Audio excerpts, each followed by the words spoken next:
I got to do this review rather quickly. This is Michael Jordan Legend. This is around Christmas time, and I actually found this in Burlington for about $12 or $13. And I grabbed it because I've seen so many people talk about it, and they say, I've seen Michael Jordan fragrances all over the shelves here lately. However, I haven't seen this one. And people have said, if you see Legend, snatch it up because it gets snatched off the shelves quickly and you don't see it as much as the others, which is true. But I finally saw it, grabbed it, and it smells really good. It's considered like woody aromatic, but it's sweet coffee and spicy herbal. And actually, I really like it. This is a masculine fragrance. I feel like, any age can wear it, obviously. I think it's supposed to be marketed that way, clearly. And of course, who doesn't love Michael Jordan? For a $12 or $13 fragrance, I think it's a cute box. I love his signature. And his signature is also on the top of the cap there. And I heard people complaining that it was a cheap plastic cap, but actually it isn't. It's on there pretty strong. Now, the atomizer isn't so great, but they gotta, that's the kind of thing that maybe they just, that's okay considering the price is what I'm saying. And this smells a lot more expensive than what it is.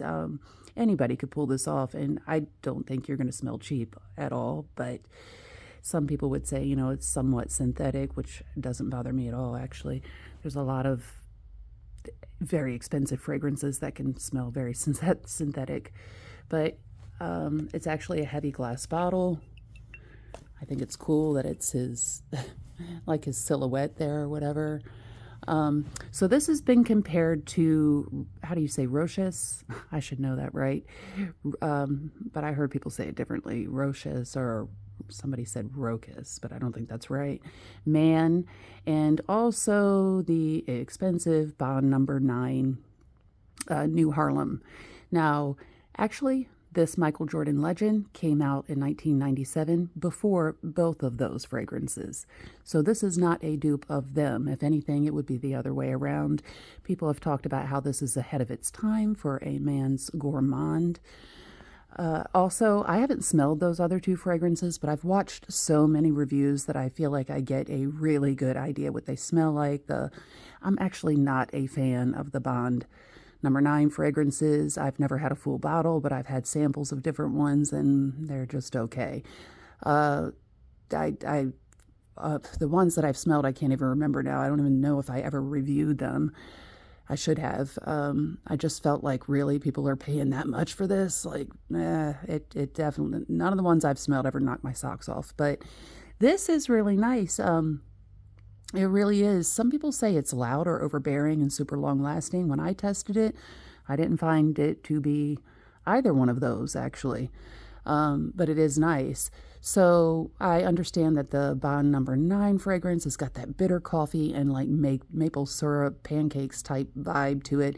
This is not like that. I think another reviewer kind of hit the nail on the head when they say it kind of dries down to more of like if you pictured a very sweet, creamy coffee, add the wood and the spice and the lavender.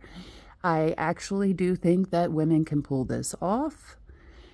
Guys, don't let that deter you. It's still a men's fragrance, but I do feel like women can pull this off, so it makes sense that it's similar to a unisex fragrance, being that Bond number 9 New Haarlem fragrance. Which I heard somebody say with the New Haarlem fragrance. I heard a woman say when she first sprayed it, she was like, I'm not sure about this, that the lavender was smelling very masculine in it, but then it turned unisex on her.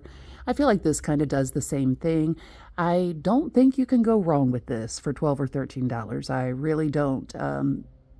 It's nice. Nobody's going to dislike it, and any age can wear it. I'm going to give it to my nephew, who is still very, very young. And I would keep it, but I'd rather give it to him. I would keep it especially just for layering because it is good. So let me look at the notes. And like I said, y'all, this is not duping something else. Other things are duping this. Also, I have a cute Michael Jordan story, actually. I used to live in Rutherfordton, North Carolina, or as they say there, Ruffton. And I think an officer, Michael Jordan, had been going there to visit his relatives. And I guess that he was going through that area of NC. And he got pulled over by an officer. Excuse me. And, you know, the officer had just said what a awesome, cool, nice guy he was. And I believe they took a picture and everything. And I think Michael Jordan was like smoking a cigar or something like that. But, you know, it was just mentioned what a cool and nice guy that he is. Not to mention the greatest of all time. I mean, gosh, I love Michael Jordan. Kind of everything is just growing up with Michael Jordan, you know, it's just awesome. So yeah, this is good. I'd like to check out some of his other fragrances, but this is the one that everybody speaks of. So if you see it, most definitely grab it. If you have it, let me know your comments on it, like what you think about it. And do you have the others that it smells similar to? So let's just look at the notes real quick. So there you have that coffee, amber, anise, lavender, leather, patchouli, musk, Virginia cedar, bergamot, tea, and oakmoss. I forgot to say, yeah, I do, when I spray it, I do get the leather, by the way. So the leather is very noticeable to me.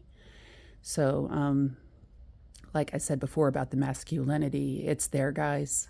You know, just because women can pull it off with the dry down, don't think this isn't a masculine fragrance. It's really good. No complaints on this. Like I said, pick it up. You see it, it's 12 or 13 bucks. Add it to your collection. If anything, if nothing else, you can layer it with your others. It's cool. I like it. It's sweet. Oh, sorry, my light went out. So you see people are suggesting it there for like winter and nighttime, but this is really anytime. Fragrantica votes on longevity and sillage.